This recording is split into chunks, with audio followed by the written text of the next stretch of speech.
In fact ನಾನು ಸರ್ಕಾರಕ್ಕೆ ಕೃತಜ್ಞತೆಗಳನ್ನ ಸಲ್ಲಿಸ್ತೀನಿ. ನನ್ನನ್ನು ಪರಿಸರ ಪತ್ರಿಕೋದ್ಯಮ ಪ್ರಶಸ್ತಿಗೆ ಆಯ್ಕೆ ಮಾಡಿದ್ದಕ್ಕೆ. ಇಲ್ಲಿ ಮಾಧ್ಯಮಗಳ ಪಾತ್ರ ಬಹಳ ದೊಡ್ಡದು. ಯಾವತ್ತೂ ಈ ಪರಿಸರ ಸಂರಕ್ಷಣೆ ಅಂತ ಅನ್ನೋದು ನಮ್ಮ ಸಮಾಜಕ್ಕೆ ಆಗುವಂತಹ ಸಮಾಜದ ಒಂದು ಬಹಳ ದೊಡ್ಡ ಎಲಿಮೆಂಟ್, ಅದು ಭಾಳ ಇಂಪಾರ್ಟೆಂಟ್ ಎಲಿಮೆಂಟು. ಸೊ ಪರಿಸರ ಸಂರಕ್ಷಣೆಯ ಸಂಬಂಧಪಟ್ಟಂತಹ ಸುದ್ದಿಗಳನ್ನು ವರದಿ ಮಾಡೋದು ಅಷ್ಟೇ ಅಲ್ಲ ನಮ್ಮ ಮಾಧ್ಯಮಗಳ ಕೆಲಸ. ಅದಕ್ಕಿಂತ ಒಂದು 4 ಹೆಜ್ಜೆ ಮುಂದೆ ಹೋಗಿ ನಾವೇನಾದರೂ ಕಾಂಟ್ರಿಬ್ಯೂಟ್ ಮಾಡ್ಬೋದಾ ಅಂತ ಅನ್ನೋದನ್ನ ನಾವು ಭಾಳ ಇಂಪಾರ್ಟೆಂಟಾಗಿ ಯೋಚನೆ ಮಾಡಬೇಕಾಗತ್ತೆ. ನನ್ನ ರಿಕ್ವೆಸ್ಟ್ ಏನಂತಂದರೆ, ಎಲ್ಲ ಮಾಧ್ಯಮಗಳು ಕೂಡ ಪರಿಸರದ ಒಂದು ಸಪ್ರೇಟ್ ಬೀಟನ್ನು ಸ್ಟಾರ್ಟ್ ಮಾಡಬೇಕು. ಪರಿಸರದ ಸುದ್ದಿಗಳಿಗೆ ನಾವು ಹೆಚ್ಚು ಒತ್ತು ಕೊಡಬೇಕು. ಯಾಕಂತಂದರೆ ಇವತ್ತಿನ ಜರ್ನಲಿಸಮಲ್ಲಿ ಎನ್ವೈರ್ಮೆಂಟಲ್ ರಿಪೋರ್ಟಿಂಗ್ ಅನ್ನೋದು ಬಹಳ ಇಂಪಾರ್ಟೆಂಟು. ನಮ್ಮ ಪೊಲಿಟಿಕ್ಸು, ಕ್ರೈಮು, ಸಿನಿಮಾ ಮತ್ತು ಸ್ಪೋರ್ಟ್ಸು ಎಷ್ಟು ಇಂಪಾರ್ಟೆಂಟ್ ಎಲಿಮೆಂಟ್ ಇದೆಯೋ ಅಷ್ಟೇ important element environmental reporting. So ಹಾಗಾಗಿ ನಾವು ಎಲ್ಲ ಮಾಧ್ಯಮದವರು ಕೂಡ ಪರಿಸರದ ಸುದ್ದಿಗಳನ್ನು ಜಾಸ್ತಿ ಅದನ್ನು ಮಾಡ್ತಾ, ಅದರ ಜೊತೆಗೆ ನಮ್ಮ ಇಡೀ ಸಮಾಜನ ಸರಿ ಮಾಡ್ಕೊಂಡು ಹೋಗುವಂಥದ್ದು, ಮತ್ತು ಅದು ಪರಿಸರದ ವ್ಯತ್ಯಾಸಗಳು ಇಡೀ ಡೈರೆಕ್ಟಾಗಿ ನಮ್ಮ ಮನುಕುಲದ ಮೇಲೆ ಇಂಪ್ಯಾಕ್ಟ್ ಮಾಡುತ್ತೆ. ಸೊ ಹಾಗಾಗಿ ನಾವು ಅದರ ಇಂಪಾರ್ಟೆನ್ಸ್ನ ಜನಗಳಿಗೆ ಹೇಳ್ಕೊಡ್ತಾ, ನಾವು ಕೂಡ ಅದನ್ನು ಪಾಲಿಸ್ತಾ, ಮತ್ತು ನಮ್ಮ ರಿಪೋರ್ಟಿಂಗಲ್ಲಿ ಕೂಡ ಅದನ್ನು ನಾವು ರಿಫ್ಲೆಕ್ಟ್ ಮಾಡ್ತಾ ಹೋಗೋದು ಭಾಳ ಇಂಪಾರ್ಟೆಂಟ್ ಅಂತ ನನಗೆ ಅನಿಸುತ್ತೆ. ಮತ್ತು ಈಗಿನ ಜನ್ರೇಷನ್ ಸರಿ ಸಾಕಷ್ಟು ಜನ ಜರ್ನಲಿಸಮ್ ಬರ್ತಿದ್ರೆ ಒಂದು ಕಡೆ ಪರಿಸರ, ಒಂದು ಕಡೆ ಬೀಟ್ ಆರಂಭವಾದರೆ ತುಂಬ ಹೆಲ್ಪ್ ಆಗುತ್ತೆ. ಪರಿಸರ ಬಗ್ಗೆ ಕಾಳಜಿ ಜಾಸ್ತಿ ಆಗ್ಬೋದು ಸರ್.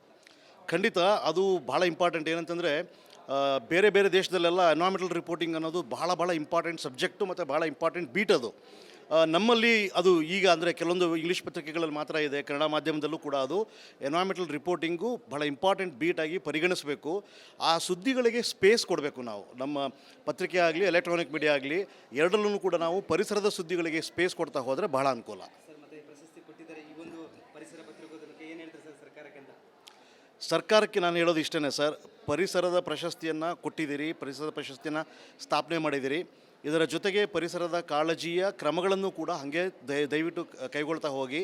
ಪರಿಸರ ಮತ್ತು ಅಭಿವೃದ್ಧಿ, ಸರ್ಕಾರದ ಮುಂದೆ ಯಾವಾಗಲೂ ಅಭಿವೃದ್ಧಿ ಅನ್ನೋದು ಭಾಳ ದೊಡ್ಡ ಅಜೆಂಡಾ ಆಗಿರುತ್ತೆ. ಅಭಿವೃದ್ಧಿ ಮಾಡಲೇಬೇಕು ಖಂಡಿತ. ಅದರ ಜೊತೆಗೆ ಪರಿಸರವನ್ನು ಕೂಡ ಬ್ಯಾಲೆನ್ಸ್ ಮಾಡ್ತಾ ಹೋಗೋದು ಭಾರಿ ಇಂಪಾರ್ಟೆಂಟು. ಇನ್‌ಫ್ಯಾಕ್ಟ್ ನಾನು ಸರ್ಕಾರಕ್ಕೆ ಕೃತಜ್ಞತೆಗಳನ್ನ ಸಲ್ಲಿಸ್ತೀನಿ. ನನ್ನನ್ನು ಪರಿಸರ ಪತ್ರಿಕೋದ್ಯಮ ಪ್ರಶಸ್ತಿಗೆ ಆಯ್ಕೆ ಮಾಡಿದ್ದಕ್ಕೆ.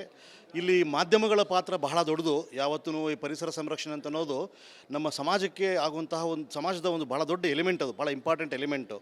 ಸೊ ಪರಿಸರ ಸಂರಕ್ಷಣೆಯ ಸಂಬಂಧಪಟ್ಟಂತಹ ಸುದ್ದಿಗಳನ್ನು ವರದಿ ಮಾಡೋದು ಅಷ್ಟೇ ಅಲ್ಲ ನಮ್ಮ ಮಾಧ್ಯಮಗಳ ಕೆಲಸ. ಅದಕ್ಕಿಂತ ಒಂದು 4 ಹೆಜ್ಜೆ ಮುಂದೆ ಹೋಗಿ ನಾವೇನಾದರೂ ಕಾಂಟ್ರಿಬ್ಯೂಟ್ ಮಾಡ್ಬೋದಾ ಅಂತ ಅನ್ನೋದನ್ನ ನಾವು ಭಾಳ ಇಂಪಾರ್ಟೆಂಟಾಗಿ ಯೋಚನೆ ಮಾಡಬೇಕಾಗತ್ತೆ. ನನ್ನ ರಿಕ್ವೆಸ್ಟ್ ಏನಂತಂದರೆ, ಎಲ್ಲ ಮಾಧ್ಯಮಗಳು ಕೂಡ ಪರಿಸರದ ಒಂದು ಸಪ್ರೇಟ್ ಬೀಟನ್ನು ಸ್ಟಾರ್ಟ್ ಮಾಡಬೇಕು. ಪರಿಸರದ ಸುದ್ದಿಗಳಿಗೆ ನಾವು ಹೆಚ್ಚು ಒತ್ತು ಕೊಡಬೇಕು. ಯಾಕಂತಂದರೆ ಇವತ್ತಿನ ಜರ್ನಲಿಸಮಲ್ಲಿ ಎನ್ವೈರ್ಮೆಂಟಲ್ ರಿಪೋರ್ಟಿಂಗ್ ಅನ್ನೋದು ಬಹಳ ಇಂಪಾರ್ಟೆಂಟು. ನಮ್ಮ ಪೊಲಿಟಿಕ್ಸು, ಕ್ರೈಮು, ಸಿನಿಮಾ ಮತ್ತು ಸ್ಪೋರ್ಟ್ಸು ಎಷ್ಟು ಇಂಪಾರ್ಟೆಂಟ್ ಎಲಿಮೆಂಟ್ ಇದೆಯೋ ಅಷ್ಟೇ important element environmental reporting. So ಹಾಗಾಗಿ ನಾವು ಎಲ್ಲ ಮಾಧ್ಯಮದವರು ಕೂಡ ಪರಿಸರದ ಸುದ್ದಿಗಳನ್ನು ಜಾಸ್ತಿ ಅದನ್ನು ಮಾಡ್ತಾ, ಅದರ ಜೊತೆಗೆ ನಮ್ಮ ಇಡೀ ಸಮಾಜನ ಸರಿ ಮಾಡ್ಕೊಂಡು ಹೋಗುವಂಥದ್ದು, ಮತ್ತು ಅದು ಪರಿಸರದ ವ್ಯತ್ಯಾಸಗಳು ಇಡೀ ಡೈರೆಕ್ಟಾಗಿ ನಮ್ಮ ಮನುಕುಲದ ಮೇಲೆ ಇಂಪ್ಯಾಕ್ಟ್ ಮಾಡುತ್ತೆ. ಸೊ ಹಾಗಾಗಿ ನಾವು ಅದರ ಇಂಪಾರ್ಟೆನ್ಸ್ನ ಜನಗಳಿಗೆ ಹೇಳ್ಕೊಡ್ತಾ, ನಾವು ಕೂಡ ಅದನ್ನು ಪಾಲಿಸ್ತಾ, ಮತ್ತು ನಮ್ಮ ರಿಪೋರ್ಟಿಂಗಲ್ಲಿ ಕೂಡ ಅದನ್ನು ನಾವು ರಿಫ್ಲೆಕ್ಟ್ ಮಾಡ್ತಾ ಹೋಗೋದು ಭಾಳ ಇಂಪಾರ್ಟೆಂಟ್ ಅಂತ ನನಗೆ ಅನಿಸುತ್ತೆ. ಮತ್ತು ಈಗಿನ ಜನ್ರೇಷನ್ ಸರಿ ಸಾಕಷ್ಟು ಜನ ಜರ್ನಲಿಸಮ್ ಬರ್ತಿದ್ರೆ ಒಂದು ಕಡೆ ಪರಿಸರ, ಒಂದು ಕಡೆ ಬೀಟ್ ಆರಂಭವಾದರೆ ತುಂಬ ಹೆಲ್ಪ್ ಆಗುತ್ತೆ. ಪರಿಸರ ಬಗ್ಗೆ ಕಾಳಜಿ ಜಾಸ್ತಿ ಆಗ್ಬೋದು ಸರ್. ಖಂಡಿತ ಅದು ಭಾಳ ಇಂಪಾರ್ಟೆಂಟ್. ಏನಂತಂದರೆ, ಬೇರೆ ದೇಶದಲ್ಲೆಲ್ಲ ಎನ್ವೈರ್ಮೆಂಟಲ್ ರಿಪೋರ್ಟಿಂಗ್ ಅನ್ನೋದು ಭಾಳ ಇಂಪಾರ್ಟೆಂಟ್ ಸಬ್ಜೆಕ್ಟು ಮತ್ತು ಭಾಳ ಇಂಪಾರ್ಟೆಂಟ್ ಬೀಟ್ ಅದು. ನಮ್ಮಲ್ಲಿ ಅದು ಈಗ ಅಂದರೆ ಕೆಲವೊಂದು ಇಂಗ್ಲೀಷ್ ಪತ್ರಿಕೆಗಳಲ್ಲಿ ಮಾತ್ರ ಇದೆ, ಕನ್ನಡ ಮಾಧ್ಯಮದಲ್ಲೂ ಕೂಡ ಅದು ಎನ್ವೈರ್ಮೆಂಟಲ್ ರಿಪೋರ್ಟಿಂಗು ಭಾಳ ಇಂಪಾರ್ಟೆಂಟ್ ಬೀಟಾಗಿ ಪರಿಗಣಿಸಬೇಕು. ಆ ಸುದ್ದಿಗಳಿಗೆ ಸ್ಪೇಸ್ ಕೊಡಬೇಕು ನಾವು. ನಮ್ಮ ಪತ್ರಿಕೆ ಆಗಲಿ, ಎಲೆಕ್ಟ್ರಾನಿಕ್ ಮೀಡಿಯಾ ಆಗಲಿ, ಎರಡರಲ್ಲೂ ಕೂಡ ನಾವು ಪರಿಸರದ ಸುದ್ದಿಗಳಿಗೆ ಸ್ಪೇಸ್ ಕೊಡ್ತಾ ಹೋದರೆ ಬಹಳ ಅನುಕೂಲ. ಸರ್, ಮತ್ತು ಪ್ರಶಸ್ತಿ ಕೊಟ್ಟಿದ್ದಾರೆ, ಈ ಒಂದು ಪರಿಸರ ಪತ್ರಿಕೋದ್ಯಮಕ್ಕೆ ಏನು ಹೇಳ್ತಾರೆ ಸರ್ ಸರ್ಕಾರಕ್ಕೆ ಅಂತ? ಸರ್ಕಾರಕ್ಕೆ ನಾನು ಹೇಳೋದು ಇಷ್ಟೇ ಸರ್, ಪರಿಸರದ ಪ್ರಶಸ್ತಿಯನ್ನು ಕೊಟ್ಟಿದ್ದೀರಿ, ಪರಿಸರದ ಪ್ರಶಸ್ತಿಯನ್ನು ಸ್ಥಾಪನೆ ಮಾಡಿದ್ದೀರಿ. ಇದರ ಜೊತೆಗೆ ಪರಿಸರದ ಕಾಳಜಿಯ ಕ್ರಮಗಳನ್ನು ಕೂಡ ಹಾಗೆ ದಯವಿಟ್ಟು ಕೈಗೊಳ್ತಾ ಹೋಗಿ. ಪರಿಸರ ಮತ್ತು ಅಭಿವೃದ್ಧಿ, ಸರ್ಕಾರದ ಮುಂದೆ ಯಾವಾಗಲೂ ಅಭಿವೃದ್ಧಿ ಅನ್ನೋದು ಭಾಳ ದೊಡ್ಡ ಅಜೆಂಡಾ ಆಗಿರುತ್ತೆ.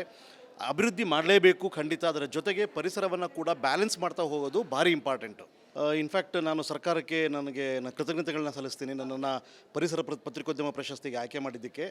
ಇಲ್ಲಿ ಮಾಧ್ಯಮಗಳ ಪಾತ್ರ ಬಹಳ ದೊಡ್ಡದು. ಯಾವತ್ತೂ ಈ ಪರಿಸರ ಸಂರಕ್ಷಣೆ ಅಂತ ಅನ್ನೋದು ನಮ್ಮ ಸಮಾಜಕ್ಕೆ ಆಗುವಂತಹ ಸಮಾಜದ ಒಂದು ಭಾಳ ದೊಡ್ಡ ಎಲಿಮೆಂಟ್, ಅದು ಭಾಳ ಇಂಪಾರ್ಟೆಂಟ್ ಎಲಿಮೆಂಟು. ಸೊ ಪರಿಸರ ಸಂರಕ್ಷಣೆಯ ಸಂಬಂಧಪಟ್ಟಂತಹ ಸುದ್ದಿಗಳನ್ನು ವರದಿ ಮಾಡೋದು ಅಷ್ಟೇ ಅಲ್ಲ ನಮ್ಮ ಮಾಧ್ಯಮಗಳ ಕೆಲಸ. ಅದಕ್ಕಿಂತ ಒಂದು 4 ಹೆಜ್ಜೆ ಮುಂದೆ ಹೋಗಿ ನಾವೇನಾದರೂ ಕಾಂಟ್ರಿಬ್ಯೂಟ್ ಮಾಡ್ಬೋದಾ ಅಂತ ಅನ್ನೋದನ್ನ ನಾವು ಭಾಳ ಇಂಪಾರ್ಟೆಂಟಾಗಿ ಯೋಚನೆ ಮಾಡಬೇಕಾಗತ್ತೆ. ನನ್ನ ರಿಕ್ವೆಸ್ಟ್ ಏನಂತಂದರೆ, ಎಲ್ಲ ಮಾಧ್ಯಮಗಳು ಕೂಡ ಪರಿಸರದ ಒಂದು ಸಪ್ರೇಟ್ ಬೀಟನ್ನು ಸ್ಟಾರ್ಟ್ ಮಾಡಬೇಕು.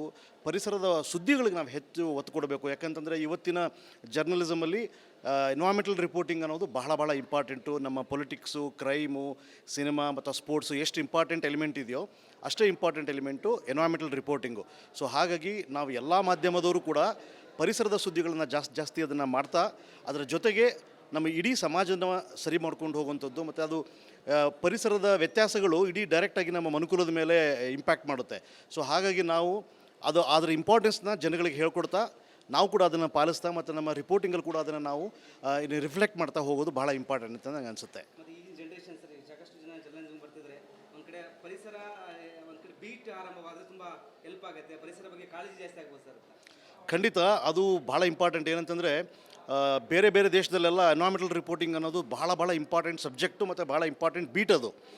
ನಮ್ಮಲ್ಲಿ ಅದು ಈಗ ಅಂದರೆ ಕೆಲವೊಂದು ಇಂಗ್ಲೀಷ್ ಪತ್ರಿಕೆಗಳಲ್ಲಿ ಮಾತ್ರ ಇದೆ, ಕನ್ನಡ ಮಾಧ್ಯಮದಲ್ಲೂ ಕೂಡ ಅದು ಎನ್ವೈರ್ಮೆಂಟಲ್ ರಿಪೋರ್ಟಿಂಗು ಭಾಳ ಇಂಪಾರ್ಟೆಂಟ್ ಬೀಟಾಗಿ ಪರಿಗಣಿಸಬೇಕು. ಆ ಸುದ್ದಿಗಳಿಗೆ ಸ್ಪೇಸ್ ಕೊಡಬೇಕು ನಾವು. ನಮ್ಮ ಪತ್ರಿಕೆ ಆಗಲಿ, ಎಲೆಕ್ಟ್ರಾನಿಕ್ ಮೀಡಿಯಾ ಆಗಲಿ, ಎರಡರಲ್ಲೂ ಕೂಡ ನಾವು ಪರಿಸರದ ಸುದ್ದಿಗಳಿಗೆ ಸ್ಪೇಸ್ ಕೊಡ್ತಾ ಹೋದರೆ ಭಾಳ ಅನುಕೂಲ. ಸರ್, ಮತ್ತು ಈ ಪ್ರಶಸ್ತಿ ಕೊಟ್ಟಿದ್ದಾರೆ, ಈ ಒಂದು ಪರಿಸರ ಪತ್ರಿಕೋದ್ಯಮಕ್ಕೆ ಏನು ಹೇಳ್ತಾರೆ ಸರ್ ಸರ್ಕಾರಕ್ಕೆ ಅಂತ?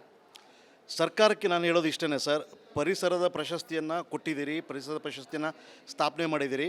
ಇದರ ಜೊತೆಗೆ ಪರಿಸರದ ಕಾಳಜಿಯ ಕ್ರಮಗಳನ್ನು ಕೂಡ ಹಾಗೆ ದಯವಿಟ್ಟು ಕೈಗೊಳ್ತಾ ಹೋಗಿ. ಪರಿಸರ ಮತ್ತು ಅಭಿವೃದ್ಧಿ, ಸರ್ಕಾರದ ಮುಂದೆ ಯಾವಾಗಲೂ ಅಭಿವೃದ್ಧಿ ಅನ್ನೋದು ಭಾಳ ದೊಡ್ಡ ಅಜೆಂಡಾ ಆಗಿರುತ್ತೆ. ಅಭಿವೃದ್ಧಿ ಮಾಡಲೇಬೇಕು ಖಂಡಿತ. ಅದರ ಜೊತೆಗೆ ಪರಿಸರವನ್ನು ಕೂಡ ಬ್ಯಾಲೆನ್ಸ್ ಮಾಡ್ತಾ ಹೋಗೋದು ಭಾರಿ ಇಂಪಾರ್ಟೆಂಟು. ಇನ್ಫ್ಯಾಕ್ಟ್ ನಾನು ಸರ್ಕಾರಕ್ಕೆ ನಾನು ಕೃತಜ್ಞತೆಗಳನ್ನ ಸಲ್ಲಿಸ್ತೀನಿ, ನನ್ನನ್ನು ಪರಿಸರ ಪತ್ರಿಕೋದ್ಯಮ ಪ್ರಶಸ್ತಿಗೆ ಆಯ್ಕೆ ಮಾಡಿದ್ದಕ್ಕೆ. ಇಲ್ಲಿ ಮಾಧ್ಯಮಗಳ ಪಾತ್ರ ಬಹಳ ದೊಡ್ಡದು. ಯಾವತ್ತೂ ಈ ಪರಿಸರ ಸಂರಕ್ಷಣೆ ಅಂತ ಅನ್ನೋದು ನಮ್ಮ ಸಮಾಜಕ್ಕೆ ಆಗುವಂತಹ ಒಂದು ಸಮಾಜದ ಒಂದು ಭಾಳ ದೊಡ್ಡ ಎಲಿಮೆಂಟ್, ಅದು ಭಾಳ ಇಂಪಾರ್ಟೆಂಟ್ ಎಲಿಮೆಂಟು. ಸೊ ಪರಿಸರ ಸಂರಕ್ಷಣೆಯ ಸಂಬಂಧಪಟ್ಟಂತಹ ಸುದ್ದಿಗಳನ್ನು ವರದಿ ಮಾಡೋದು ಅಷ್ಟೇ ಅಲ್ಲ ನಮ್ಮ ಮಾಧ್ಯಮಗಳ ಕೆಲಸ. ಅದಕ್ಕಿಂತ ಒಂದು 4 ಹೆಜ್ಜೆ ಮುಂದೆ ಹೋಗಿ ನಾವೇನಾದರೂ ಕಾಂಟ್ರಿಬ್ಯೂಟ್ ಮಾಡ್ಬೋದಾ ಅಂತ ಅನ್ನೋದನ್ನ ನಾವು ಭಾಳ ಇಂಪಾರ್ಟೆಂಟಾಗಿ ಯೋಚನೆ ಮಾಡಬೇಕಾಗತ್ತೆ. ನನ್ನ ರಿಕ್ವೆಸ್ಟ್ ಏನಂತಂದರೆ ಎಲ್ಲ ಮಾಧ್ಯಮಗಳು ಕೂಡ ಪರಿಸರದ ಒಂದು ಸಪ್ರೇಟ್ ಬೀಟನ್ನು ಸ್ಟಾರ್ಟ್ ಮಾಡಬೇಕು. ಪರಿಸರದ ಸುದ್ದಿಗಳಿಗೆ ನಾವು ಹೆಚ್ಚು ಒತ್ತು ಕೊಡಬೇಕು. ಯಾಕಂತಂದರೆ ಇವತ್ತಿನ ಜರ್ನಲಿಸಮಲ್ಲಿ ಎನ್ವೈರ್ಮೆಂಟಲ್ ರಿಪೋರ್ಟಿಂಗ್ ಅನ್ನೋದು ಬಹಳ ಇಂಪಾರ್ಟೆಂಟು. ನಮ್ಮ ಪೊಲಿಟಿಕ್ಸು, ಕ್ರೈಮು, ಸಿನಿಮಾ ಮತ್ತು ಸ್ಪೋರ್ಟ್ಸು ಎಷ್ಟು ಇಂಪಾರ್ಟೆಂಟ್ ಎಲಿಮೆಂಟ್ ಇದೆಯೋ ಅಷ್ಟೇ important element environmental reporting. So ಹಾಗಾಗಿ ನಾವು ಎಲ್ಲ ಮಾಧ್ಯಮದವರು ಕೂಡ ಪರಿಸರದ ಸುದ್ದಿಗಳನ್ನು ಜಾಸ್ತಿ ಅದನ್ನು ಮಾಡ್ತಾ, ಅದರ ಜೊತೆಗೆ ನಮ್ಮ ಇಡೀ ಸಮಾಜನ ಸರಿ ಮಾಡ್ಕೊಂಡು ಹೋಗುವಂಥದ್ದು, ಮತ್ತು ಅದು ಪರಿಸರದ ವ್ಯತ್ಯಾಸಗಳು ಇಡೀ ಡೈರೆಕ್ಟಾಗಿ ನಮ್ಮ ಮನುಕುಲದ ಮೇಲೆ ಇಂಪ್ಯಾಕ್ಟ್ ಮಾಡುತ್ತೆ.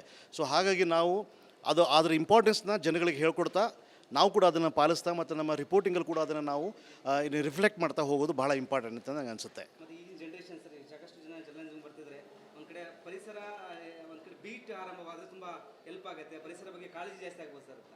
ಖಂಡಿತ ಅದು ಭಾಳ ಇಂಪಾರ್ಟೆಂಟ್. ಏನಂತಂದರೆ ಬೇರೆ ದೇಶದಲ್ಲೆಲ್ಲ ಎನ್ವೈರ್ಮೆಂಟಲ್ ರಿಪೋರ್ಟಿಂಗ್ ಅನ್ನೋದು ಭಾಳ ಇಂಪಾರ್ಟೆಂಟ್ ಸಬ್ಜೆಕ್ಟು ಮತ್ತು ಭಾಳ ಇಂಪಾರ್ಟೆಂಟ್ ಬೀಟ್ ಅದು. ನಮ್ಮಲ್ಲಿ ಅದು ಈಗ ಅಂದರೆ ಕೆಲವೊಂದು ಇಂಗ್ಲೀಷ್ ಪತ್ರಿಕೆಗಳಲ್ಲಿ ಮಾತ್ರ ಇದೆ, ಕನ್ನಡ ಮಾಧ್ಯಮದಲ್ಲೂ ಕೂಡ ಅದು ಎನ್ವೈರ್ಮೆಂಟಲ್ ರಿಪೋರ್ಟಿಂಗು ಭಾಳ ಇಂಪಾರ್ಟೆಂಟ್ ಬೀಟಾಗಿ ಪರಿಗಣಿಸಬೇಕು. ಆ ಸುದ್ದಿಗಳಿಗೆ ಸ್ಪೇಸ್ ಕೊಡಬೇಕು ನಾವು. ನಮ್ಮ ಪತ್ರಿಕೆ ಆಗಲಿ, ಎಲೆಕ್ಟ್ರಾನಿಕ್ ಮೀಡಿಯಾ ಆಗಲಿ, ಎರಡರಲ್ಲೂ ಕೂಡ ನಾವು ಪರಿಸರದ ಸುದ್ದಿಗಳಿಗೆ ಸ್ಪೇಸ್ ಕೊಡ್ತಾ ಹೋದರೆ ಭಾಳ ಅನುಕೂಲ. ಸರ್, ಮತ್ತು ಈ ಪ್ರಶಸ್ತಿ ಕೊಟ್ಟಿದ್ದಾರೆ, ಈ ಒಂದು ಪರಿಸರ ಪತ್ರಿಕೋದ್ಯಮಕ್ಕೆ ಏನು ಹೇಳ್ತಾರೆ ಸರ್ ಸರ್ಕಾರಕ್ಕೆ ಅಂತ? ಸರ್ಕಾರಕ್ಕೆ ನಾನು ಹೇಳೋದು ಇಷ್ಟೇ ಸರ್, ಪರಿಸರದ ಪ್ರಶಸ್ತಿಯನ್ನು ಕೊಟ್ಟಿದ್ದೀರಿ, ಪರಿಸರದ ಪ್ರಶಸ್ತಿಯನ್ನು ಸ್ಥಾಪನೆ ಮಾಡಿದ್ದೀರಿ. ಇದರ ಜೊತೆಗೆ ಪರಿಸರದ ಕಾಳಜಿಯ ಕ್ರಮಗಳನ್ನು ಕೂಡ ಹಾಗೆ ದಯವಿಟ್ಟು ಕೈಗೊಳ್ತಾ ಹೋಗಿ. ಪರಿಸರ ಮತ್ತು ಅಭಿವೃದ್ಧಿ, ಸರ್ಕಾರದ ಮುಂದೆ ಯಾವಾಗಲೂ ಅಭಿವೃದ್ಧಿ ಅನ್ನೋದು ಭಾಳ ದೊಡ್ಡ ಅಜೆಂಡಾ ಆಗಿರುತ್ತೆ. ಅಭಿವೃದ್ಧಿ ಮಾಡಲೇಬೇಕು ಖಂಡಿತ. ಅದರ ಜೊತೆಗೆ ಪರಿಸರವನ್ನು ಕೂಡ ಬ್ಯಾಲೆನ್ಸ್ ಮಾಡ್ತಾ ಹೋಗೋದು ಭಾರಿ ಇಂಪಾರ್ಟೆಂಟು.